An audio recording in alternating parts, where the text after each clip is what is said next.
5 साल शादी के बाद रवि की जिंदगी संघर्ष से भरी थी। ससुराल के खेतों में काम करते हुए वह दिन रात मेहनत करता, लेकिन उसका योगदान कभी सराहा नहीं गया। यहाँ तक कि जब घर की मरम्मत का भी जिम्मा उसके कंधों पर था, तब भी उसकी मेहनत को ससुराल में नहीं समझा गया। हर बार उसे सुनना पड़ता, तू तो बस खाता है हमारे घर का।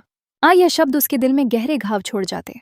सास की कटाक्ष भरी बातें और ससुर का निरंतर तिरस्कार ऐसे थे जैसे बरसात में खेतों की नमी न निकलती हो। पर रवि ने कभी हार नहीं मानी। जब उसकी पत्नी सीमा रात के अंधेरे में चुपके से रोती, तो रवि सिर्फ मुस्कुराते हुए उसे यह कहता, समय सबसे बड़ा जवाब देता है। यह उसकी सकारात्मकता थी जो उसे संघर्ष करने की प्रेरणा देती रही। आपसी समर्थन और समझ का अभाव होने के बावजूद रवि ने अपनी मेहनत का सफर जारी रखा। उसकी नजरें हमेशा आगे की ओर थीं, जहां एक बेहतर भविष्य उसकी प्रतीक्षा कर रहा था। एक दिन पंचायत में जब गांव के लोग उसका मजाक उड़ाते हुए कह रहे थे कि वह घर जमाई होकर गांव का मालिक बनना चाहता है, तब उसका मन बेहद उमंग से भरा हुआ था।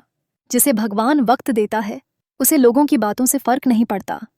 यह सोचकर उसने अपने संस्कारों को दरकिनार नहीं किया। रवि ने उस मजाक का जवाब अपने कर्मों से दिया।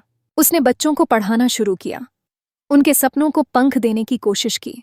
इसके साथ ही उसने गांव के किसानों को आधुनिक खेती के तरीके सिखाने की पहल की। नए विचारों के साथ रवि ने गांव के चेहरे को बदलने की दिशा में कदम बढ़ाया। लोग धीरे धीरे उसके कार्यों की सराहना करने लगे, लेकिन घर जमाई की उपाधि फिर भी उसे मिलती रही।